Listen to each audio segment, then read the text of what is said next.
Welcome to the Fantasy Forecast Fast Lane Show. I am your host, Coach Philip Kraft. This is our in-depth driver breakdown for the first Cup race at Michigan on Saturday. I have an updated show after Saturday's race for Sunday that will reflect the new stats associated with Saturday's race. I'm not much of a bragger, but I do believe I provide the best DFS NASCAR content out there that is not behind a paid subscription. So do me a favor and hit that subscribe and like button, and I can continue to crank these breakdowns out for you, and we can all continue to win money in DFS. So, what we know about Michigan, it's a 2-mile oval, and it has mostly been dominated by the Fords. So we're going to be looking at these Ford drivers today. We would like to find at least one dominator, the one that leads the most laps, and maybe even a secondary dominator.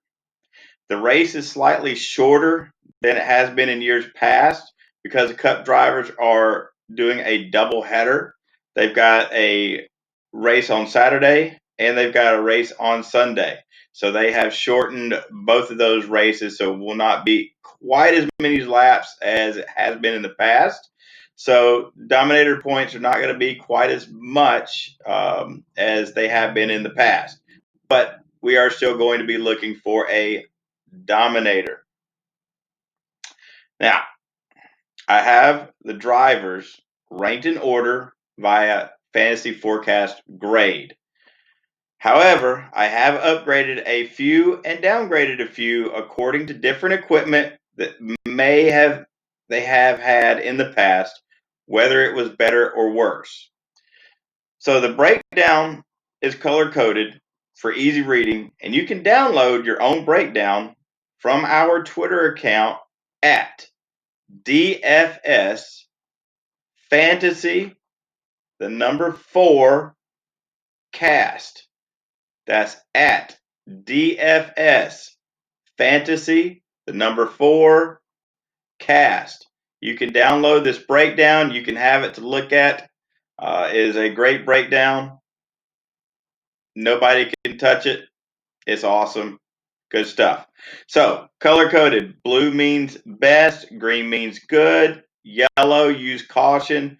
Red is a fade. I'm not playing anybody in the red. Sometimes I'll go into the yellows, but most of the time I'm not even going into the yellows. I try to stay with the blues and the greens, especially if I'm playing 50-50s, my cash plays. Sometimes in the tournaments, I'll try to get a little cute.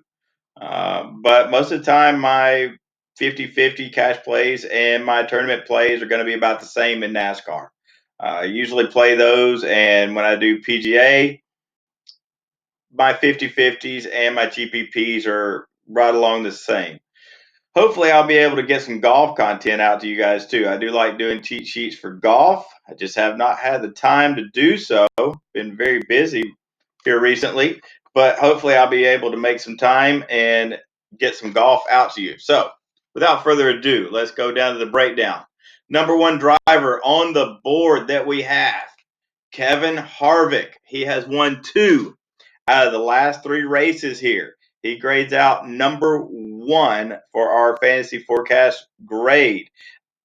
I'm expecting him to be a dominator in this race, and I will have heavy shares of Kevin Harvick. Number 2 on the list, we've got Joey Logano. He's cheaper than Kevin Harvick. He's coming in at $9,700. He is our secondary dominator who could be the primary dominator. I think it's very feasible that you can fit both of these guys in your lineup. Logano is starting on the pole.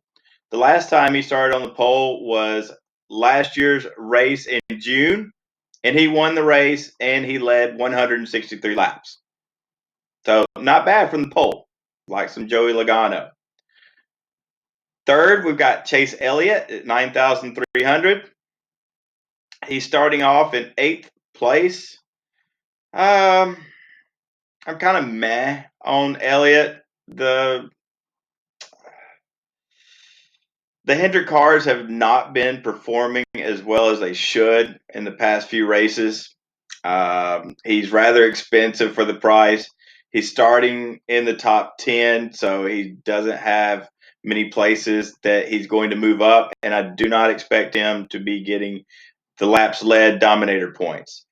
So he's probably not going to fall back that far. So he's not going to kill you if you play him. But I think you can maximize your points by going with somebody else. Next, in fourth, Brad Keselowski at 10,100. Another Ford car, Joey Logano's teammate. These cars are going to be fast. So we've got Harvick in a Ford, Logano in a Ford, Keselowski in a Ford. That is three of my top guys in blue in Fords. He's starting in fifth place, and he may finish in fifth. He may move up. He could lead some laps. He's going to get you some points. I do like Brad Keselowski better than I do Chase Elliott.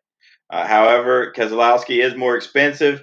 You're not going to be able to fit Harvick, Logano, and Keselowski all in the same lineup, which I wouldn't want to anyway, because there's not enough point differential points that you can gain there because they're all starting in the top 10. So keep that in mind. Moving up the field, those points are very important when you are making a NASCAR lineup.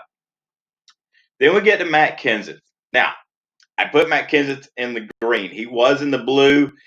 He grades out awesome here. But the thing about Matt Kenseth is he's with a new team. He has not had any practice. None. None. The only practice he has had has been actual race practice or in the actual race. That's the only time he's had a chance to be in the car and telling his teammates what's going on with the car. So it's not ideal. They just removed his crew chief and promoted a guy within to be his new crew chief just this week. That could be good or bad. I don't expect great things this week. The good thing is he's starting 20th. He's only 7,800.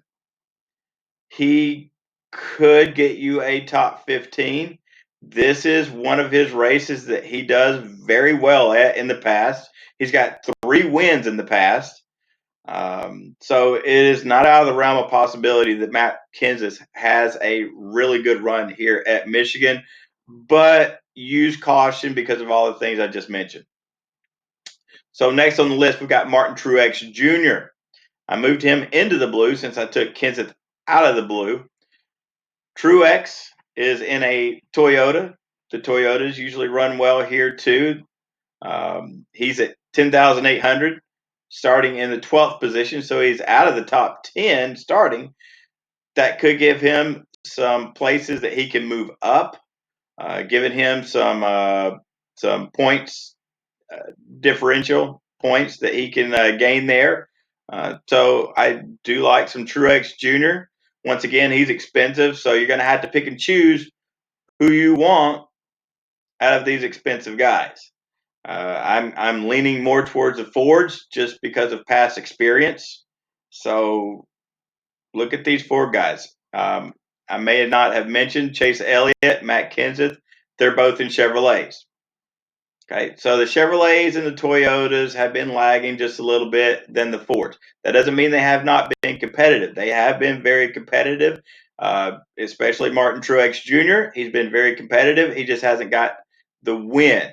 So just the idea of the last 2 races here, Martin Truex Jr. finished 4th and 3rd. The last race here, he led 43 laps. So he could get you some points in that Toyota. So don't worry about that. You don't have to have the winner to get those points to win a tournament. Now we go to Daniel Suarez at 6,000. He's starting 37th. He has crappy equipment this year. He was at Stewart-Haas. Before then, he was with Joe Gibbs. He had excellent equipment all those years that he was at both of those organizations, which means his stats look great. If we only had practice and qualifying, I could show you how crappy his car is right now. Uh, but we don't. So we have to go by what we know, and that's our previous stats. Last year, the dude finished in 5th place. Year before that, 4th. Or I'm sorry, not the year. The 2 races last year. So the 2 races last year, he finished 5th and 4th. And then the year before that, he finished in 11th. So he obviously likes this racetrack. He's starting in 37th, but with crappy equipment, how far is he going to move up? He could move up 10 spots and get you 10 bonus points there with point differential. He could finish right about where he's starting. It's hard to tell. Crappy equipment. So he's in the green because of his stats. I'd rather him be in yellow, but it is what it is. Now we got Austin Dillon coming in at 7,500 in a Chevrolet, starting 18th.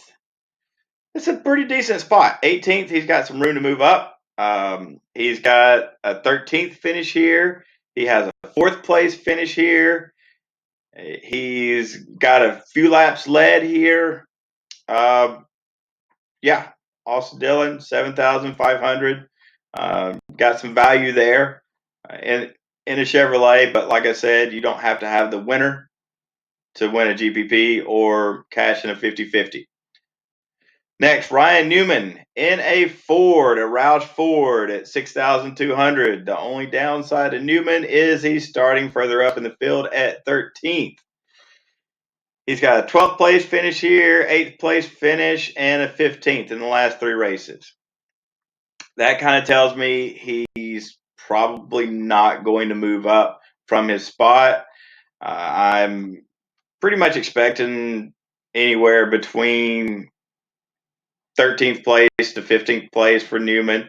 So he's not going to kill you at 6,200. That's not bad. That you're going to get the points for those finishes, which is pretty good points. So you could do a lot worse than Ryan Newman. I would not talk you out of playing Ryan Newman.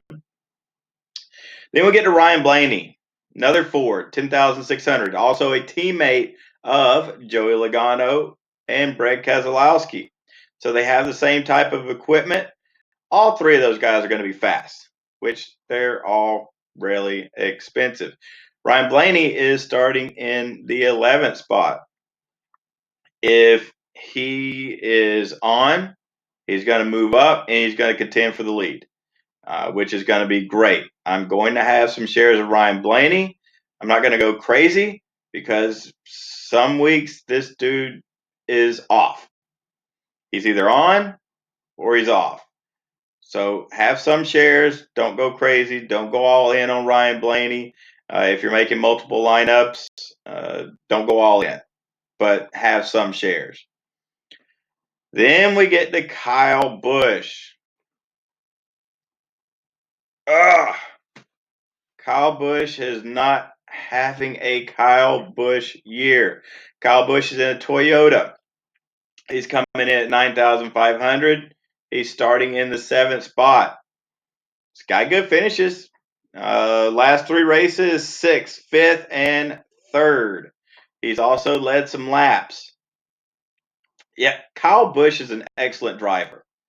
However, Kyle Busch is excellent when there's practice and he can tell his crew chief and his team what the car needs before the race.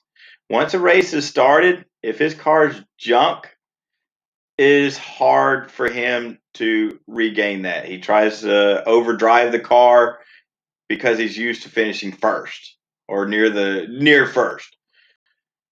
And his patience is not there to get the car right after the race starts. So use caution with Kyle Busch. I'll have some shares. Don't go crazy. I'll probably be lower than the rest of the field unless everybody's getting off of Kyle Busch. Then it may be time to jump back on. Uh, Different strategies. If you want to use him, go for it. This could be the race. Then we get to Eric Jones. News about Eric Jones this week. Eric Jones will no longer be with Joe Gibbs Racing at the start of 2021. So this is his last year in that ride. He is a Toyota driver. He's coming in at 8,800. He is in the 23rd starting spot. Now, this team is not going to give up just because Eric Jones is not going to be in that car next year. Joe Gibbs Racing wants to win a championship, and Eric Jones is still very much in the running for the playoff spot to win a championship.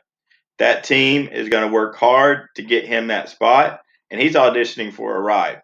I would not be surprised if he ends up in the 48 when Jimmy Johnson retires at the end of this year. That would be a really good spot for Eric Jones. I love some Eric Jones this week. He's got room to move up from the 23rd spot. Do it. Play some Eric Jones. And speaking of Jimmy Johnson, he's next on our list at 8,600, starting 17th. Oh, last three races here: 34th, 15th, 28th. Not that great. Hendrick cars have not been running well lately. Jimmy Johnson has had some terrible luck with getting caught up in crashes that are not his fault.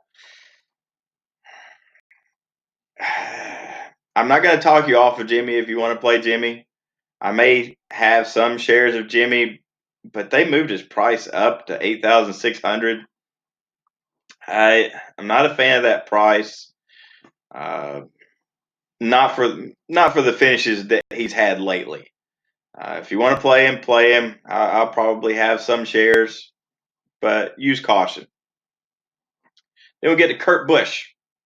Coming in at 8,000, Kurt Busch is in a Chevrolet. He's starting 10th. Last three races, 23rd, 2nd, and 6th. He's also led a few laps here. So, like a little bit of Kurt Busch, he's been up and down here recently in the last few races. But this could be a racetrack for him to do very well. Oh man, Denny Hamlin. He's usually at the top of my list. He is down here almost in the middle of the pack at 10,400. He's starting second. So last three races, second place, 11th, and 5th. No, I'm sorry, 8th. 5th was how many laps he led in one of these races. So last three races, laps led, he led 6 laps, 5 laps, and 13 laps. So he knows how to get up to the front. He knows how to lead. One thing that's hurting him is his starting spot in second place. It doesn't mean he can't stay there, but it's not ideal. Um, he's more than likely going to be moving back. I like a lot of those guys up in front of him more, especially for the price. I'd rather go with one of the 4 guys at that price than Denny Hamlin. And he's probably going to be high owned. So I'm going to be mainly fading Denny Hamlin, especially in GPPs, because I expect most of the field's going to be on him just of his recent uh, races. So let's go elsewhere. From Denny Hamlin, I'm not telling you not to play him. He can still finish very well, but I think we can do better than Denny Hamlin. Then we're getting to a nice little value play. Ryan Preece, 5,800, starting 35th. He's starting back there because he's had terrible luck with crashes, except for the last race. And he got a terrible draw for the starting lineup. However, he's starting back there with the guys that have crappy equipment. Ryan Preece has average to above average equipment. Don't be surprised if he moves up to the top 20. I like that play, especially at 5,800. That allows you to get some of those more expensive guys into your lineup. So sign me up for some Ryan Preece. Then we get to William Byron coming in at 8,200. And by the way, Preece and Byron, both Chevrolets. So Byron, he's starting in 19th place. He's got a 8th place finish here, an 18th, and then a 36th. He has led a couple of laps. I like some William Byron at starting in the 19th spot. He's got some room to move up. Now, even though the Hendrick cars have not been performing well lately, all it takes is one race. If he gets you a top 15, he's moved up in the points differential and higher points for the finishing position. He's not that expensive. I do wish he was a little bit cheaper. If he was a little under 8K, I would like that a lot better. But it is what it is. He's 8,200. Just see where your lineups are going. If you can fit him in, fit him in. If not, don't worry about it. Then we get to Chris Buescher. Chris Buescher, 6,300, starting in the 22nd spot. He is in a Ford. It's got a 14th, 16th, and 20th place finish here.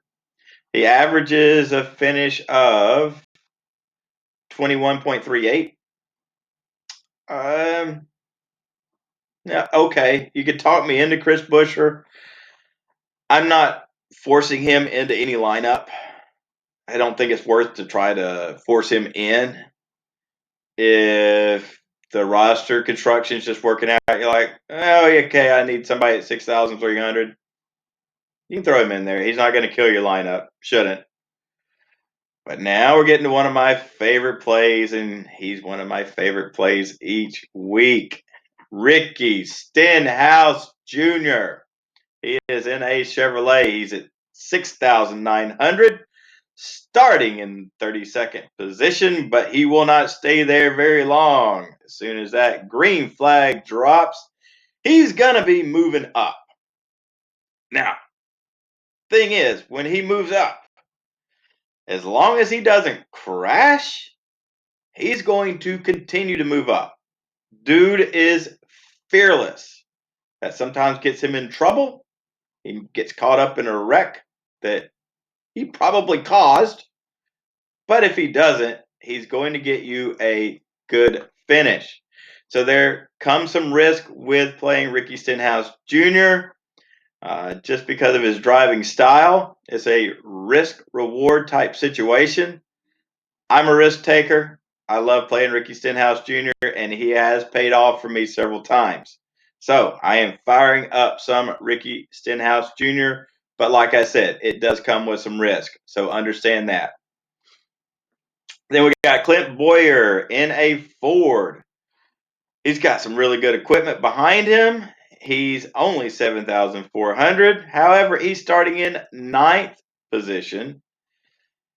His last two races here, not good at all. 37th, 35th, but then he has a 12th place finish. That's not too bad. He's got a lap led in the last three races here. Boyer hasn't been driving quite as well as he should with the equipment that he has. And starting in 9th place, there's not a lot of room to move up. I think there's going to be some guys to move up in front of him. I'm a little off Boyer this week. I think there's going to be more points to be had elsewhere. However, for the price at 7,400, it may be worth putting Boyer into a lineup. But I like to try to maximize my points wherever I can. And he could do it. He could pay off. I'm not saying that he's not, because he very well much could. All right, Bubba Wallace, Chevrolet.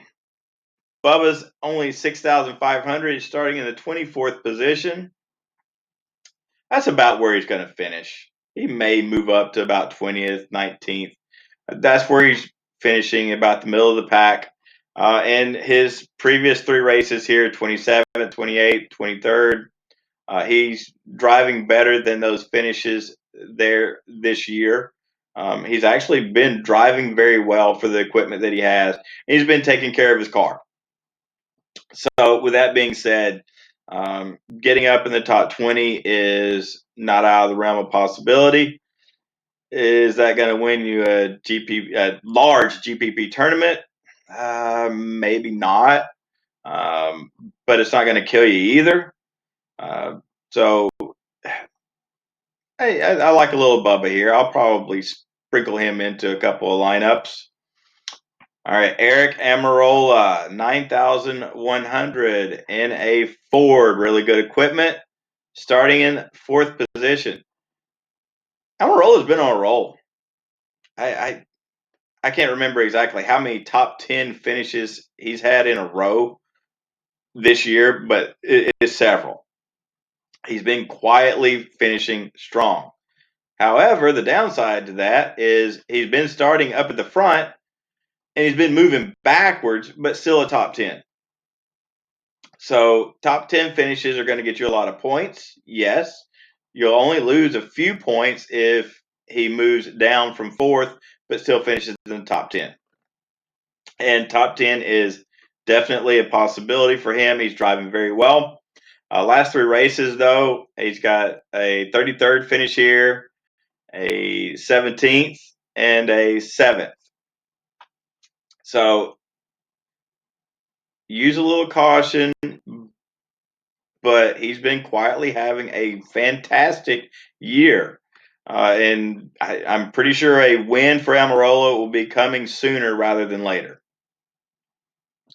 Now we get to another value play. This is going to be one of you guys you want to get in your lineup to get some of those expensive guys into your lineup.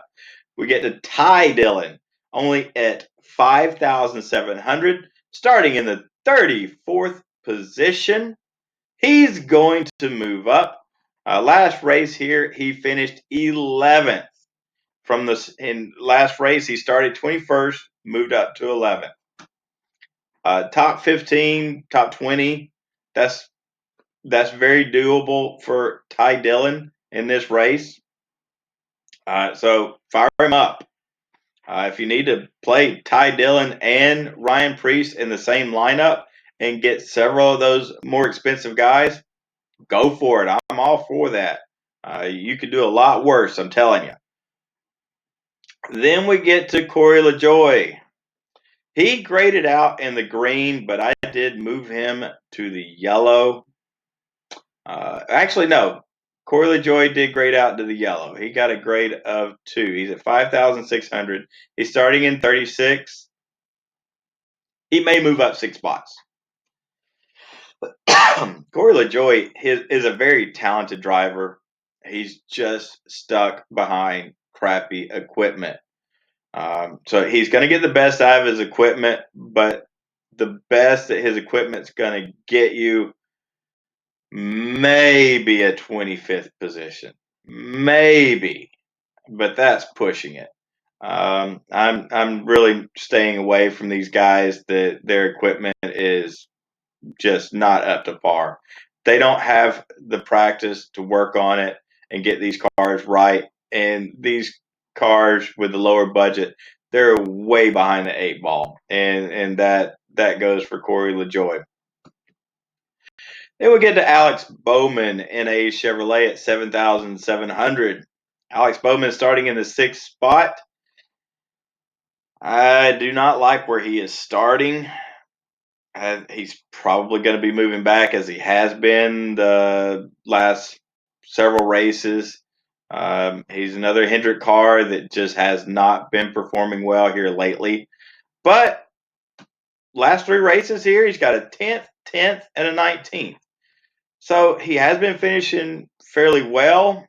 I look for maybe a top 15, but more likely right around the 15th spot is where Alex Bowman is going to finish. Then we're going to get to our rookies. Christopher Bell. Christopher Bell's at 9,900, starting in the 29th position, driving a Toyota. Look, when Christopher Bell's starting that far back, I like playing Christopher Bell in my lineups. He's going to move up. He's in good equipment. However, the news this week is his car owner has sold the team. So the team will no longer be a team after this season. They will be folding up shop. It has been sold. However, the rumor is that Christopher Bell will be moving over to the number 20 car that Eric Jones is vacating. So Christopher Bell was in the Joe Gibbs stable. The car that he's in now has an association with Joe Gibbs. So it's only natural that Christopher Bell will be moving that number 20 car. I don't know what's going to happen with his team for the rest of the year. They folded because of financial difficulties.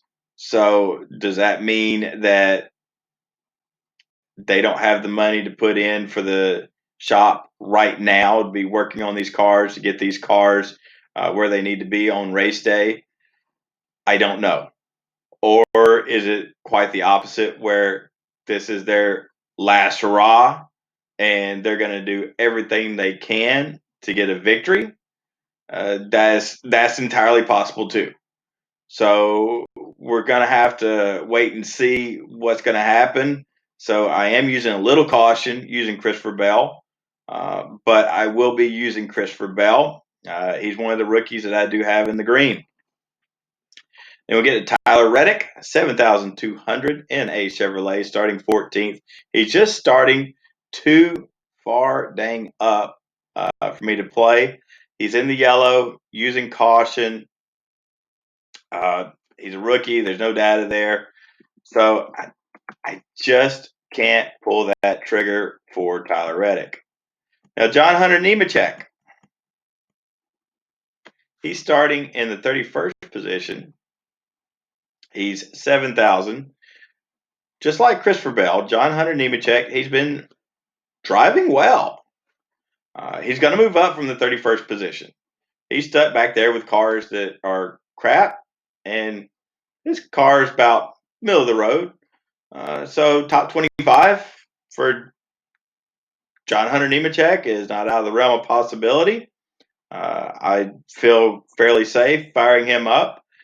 He's got about as much upside as Christopher Bell, and he's nearly $3,000 cheaper than Christopher Bell. So fire up some John Hunter Nemechek. Cole Custer, another rookie, been driving well at 6,700. He's in that nice Ford equipment with Stewart Haas Racing. He's starting 16th at only 6,700. I can play some Cole Custer. I can definitely get behind that pick. Uh, he can definitely move up. He's already won this year. Fire him up. Have no problem with that whatsoever. Now, I'm going to go down to Matty D. I got him in yellow. He did not grade out well because of past experience. However, he's in better equipment, and he is in a Ford. He's coming in at 8,400, starting in the 15th spot.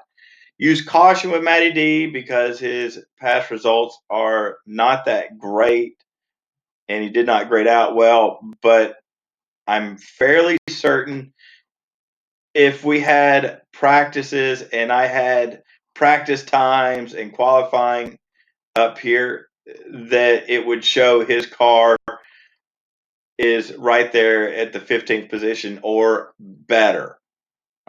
So I use caution using Matty D, but I will not talk you off of using Matty D. He could very well get up there and get you a top 10 finish. That is very, very possible. And then I'm just going to read the guys in red. Do not play these guys. They're in crappy equipment.